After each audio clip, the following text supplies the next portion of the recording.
Yo, what is up? I'm Zach. Welcome back to my channel of RWBY Mythology. Today I bring you guys a fourth episode of RWBY Volume 9, and this will contain spoilers for Volume 9, Episode 4. If you have not seen it, go watch it now. Um, yeah. This episode basically starts off where the last left off on, the curious cat, chasing the butterfly until Ruby see the curious cat body is in half and still walking, and the body turns back to one. Confused, but Ruby wants to know they need help to get to the tree, and the curious cat like, oh no. You don't go to the tree goes to you, basically. And the bit confused on that, but they just went with it, and they just need a bit of a help. And when the curious cat hears the name Alice's or whatever, he's starting to get curious, and they explain that she told the story about this place, and um also Blank and the others want to have a chat alone about what they should do. They said, why not give all the answers that the cat really wanted to know about everything, because he's the curious one, so he can lead us to the tree. So basically use him to get to the tree. And plus he said what's the point of me going back there that I already went, basically. And basically the Team RWBY actually explained everything and all, and the curious cat asking so many questions and drove them tired. And this one that Blake asked, is there any way they could turn back to their normal size? And he said, oh yeah, it will wear off. You just need the right medicine to able to, get back to your normal size. And that's where we're heading. And they found at the end of when they head down to another area, which is, there's the light side where they're at, and they're heading to the place where it's dark. And the one thing that the curious cat says, something that put a weight on Ruby's shoulder, like what is that villain's name? The evil sorcerer? Try to come up with a random name, which is, until he actually says Salem, and how many relic that she need to end the world. How can you able to stop her if Remnant is not even there anymore? If Remnant has already been destroyed, how can you say Remnant if it's already been destroyed?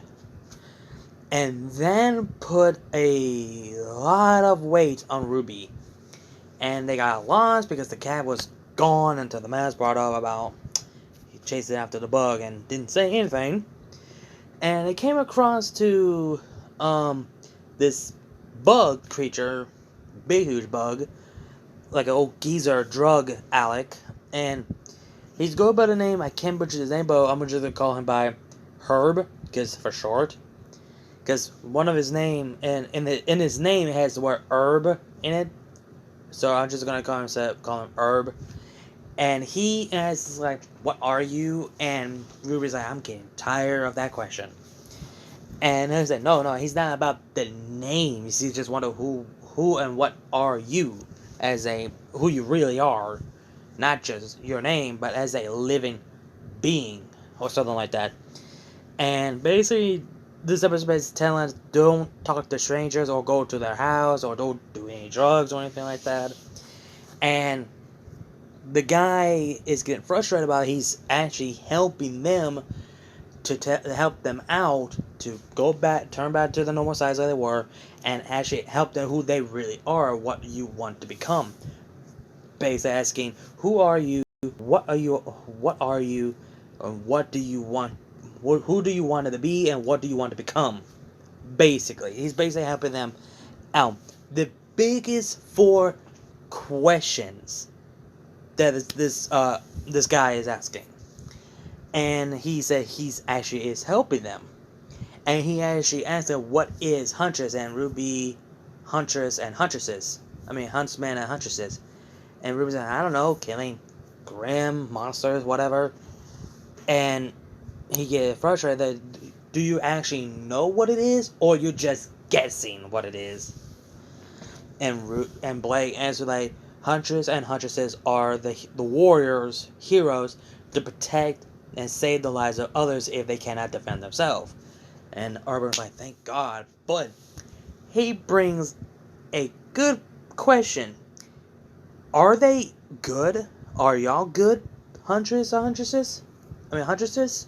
Or whatever? But he's just saying that, are you sure?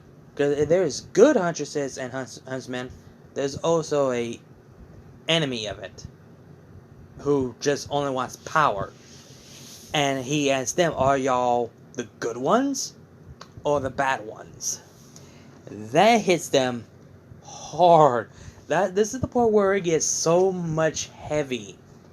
Because A guy is so heavy and so deep.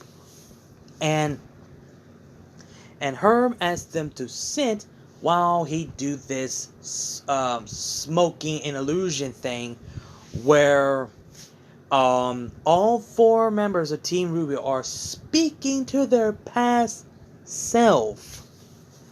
And wow, callback. It made me feel old.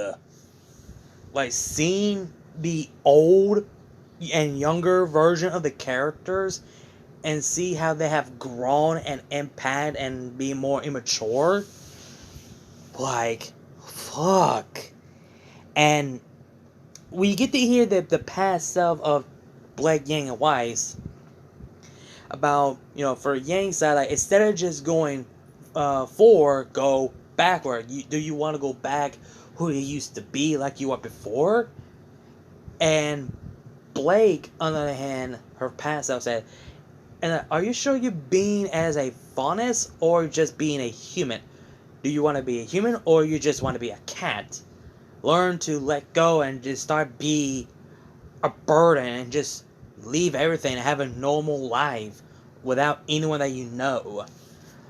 And the past version of Wine said, how about you just let go of your name and be a normal person? Just be no one.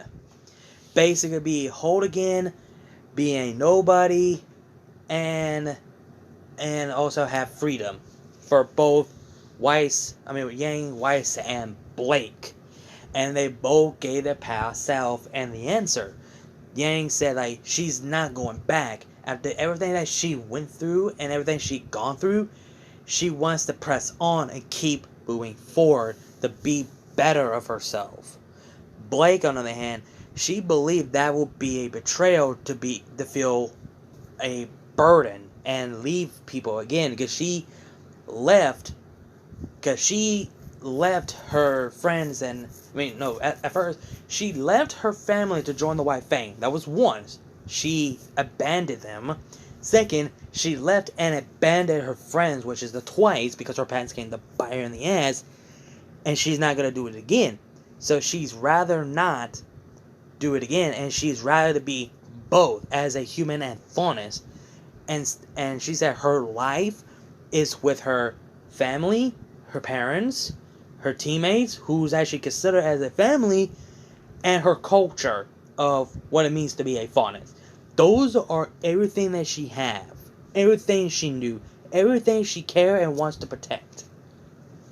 And for Weiss, she said, let me tell you who I am. I am the granddaughter of a great hero. I am the child of a villain. I am the heir. I'm the heir of the fallen kingdom, and also I'm the citizen of a fallen kingdom, and I'm the heir of nothing. And all 3 girls say their name and who they are now. They say, I am Yang Xiaolong. I am Blake Belladonna. I am Weiss Schnee. Basically, they say who they are now. And how they have grown, how much they have all these weight, and now they just let it all out and say who they are now, in this current now.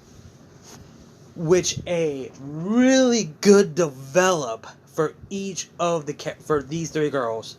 The girls that I just Well, Wise, I hate her. Blake is forgotten, and Yang is just a tomboy. But seeing them speaking their past self and tell their past self who they are now and what they went through, and they're gonna keep moving forward to be better of themselves like they were before, that was a perfect develop for these three girls. Perfect develop. Like, they never thought, they come this far and never ask themselves up who they are, what they want to become, and what they want, or basically themselves, because they never thought of it. They never think about it. But for Ruby, on the other hand, she's the opposite. Her past self asks, what do you want to be? Are you a huntress? And Ruby, the current Ruby, said she doesn't know. She doesn't know who she is, what she is. She doesn't know if she is a huntress or not. And her past self said, like, I thought you want to become the heroes like that fantasy story that you heard about. And Ruby is like, it's just nothing but a fantasy. Her past self, correct. You're a hero. You meant to fight forever. Your purpose is to fight the monster who took your mother. That hit Ruby.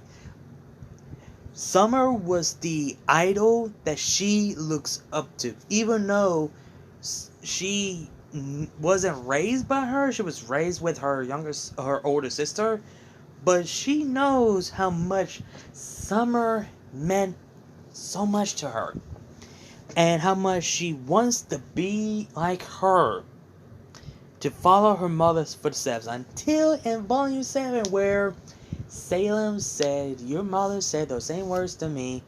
She was wrong too. Breaking point. That's strike one. Second was where, there's a lot of scene for Volume 7 and 8 that she had her breaking point. And now in Volume 9 is where she's going to have more weight on herself by speaking her past self. So basically, she's just carrying more weight of her own self. And the only question that her past self asks, so, who do you want to be? And she never got the chance to answer that because the Curious Cat shows up and got rid of the illusion, and he said, Herbers, you were supposed to help them to find their way. Instead, you lost your way. And we find out that, that Red Prince that we saw in the last episode? Well, that Red Prince was the Red King, because the King lost its way because he doesn't know what to do, and he doesn't know his role, so he lost his way and became a child again. Yeah, that's the reason. So basically, it's whole completely story, because the king is now the prince again, and they never heard about this bugless drug addict dude. They never heard of that. And the Curious Cat gave part of his heart to Urbis and realized that, yeah, he just lost his way. He's fucked up. The episode ended when he said Huntress, was it? Unfortunate. And a hole opened underneath him and falls down, and the hole closes. And the Team Ruby's reaction is lost for words. Eyes widen, doesn't know, or lost what the fuck just happened. And the stupid fucking mouse just was asleep the entire time and said, oh, I found the can. Like, at this point, why do they keep the mouse? Because at this point, the mouse is fucking pointless and useless at this point. And it's just damn. And that's where the episode ends. And I feel like the 5th episode might be the longest. Maybe? because I feel they're gonna take like a month or 2 weeks break until they come back with the rest of the 5 episodes of RWBY. Maybe, I don't know. We just have to wait and see next Saturday. We just have to wait and see. All in all, this episode was with. Here's a funny thing. The Curious Cat is basically us. Like, we ask these questions, these theories, all these questions that we want to know and answer about everything. We're basically like the cat's point of view of the events that already happened, about theories, discussion, analyzing, what ifs, that type of thing.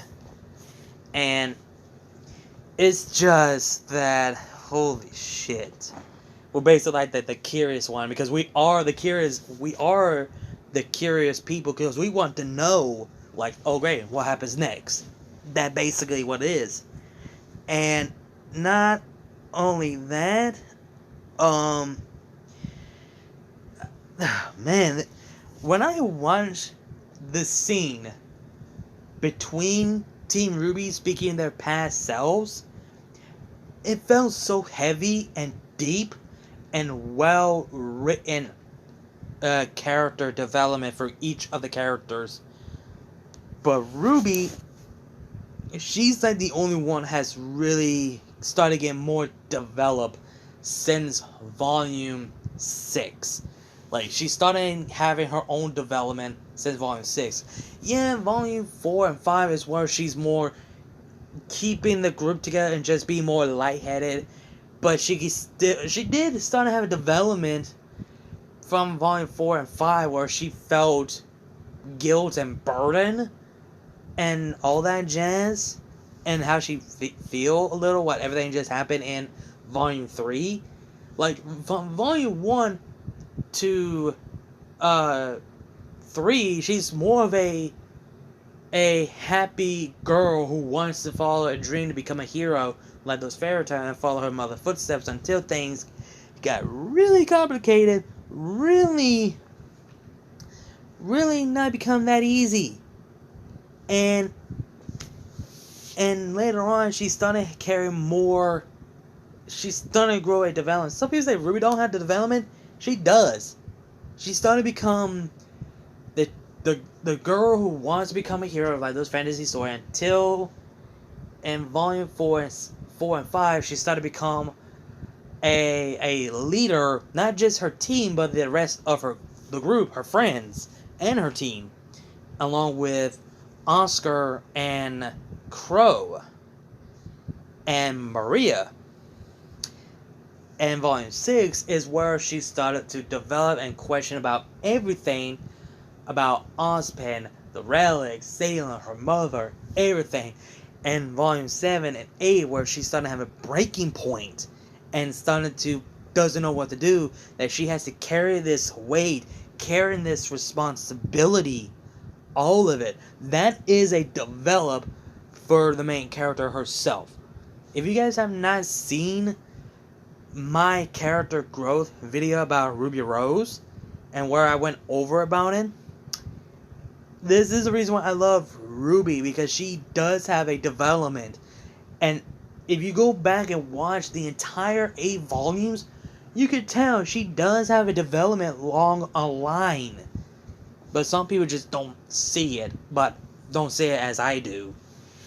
But it's just fucking hell. I don't know what to say.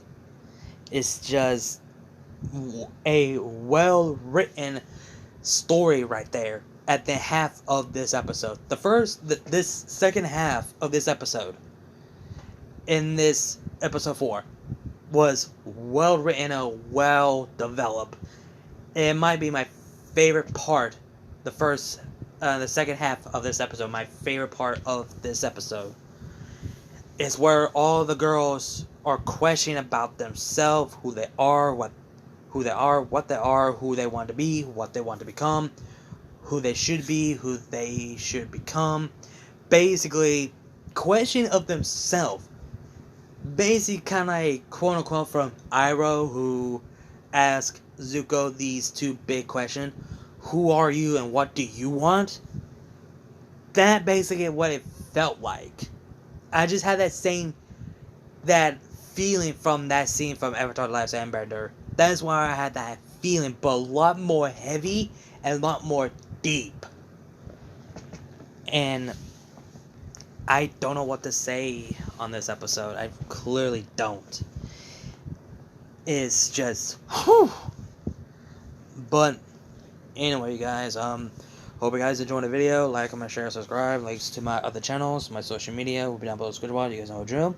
Again, like, comment, share, subscribe, and I'll see you guys later. RWBY is love, RWBY is life. Keep moving forward, and I'll see you guys later.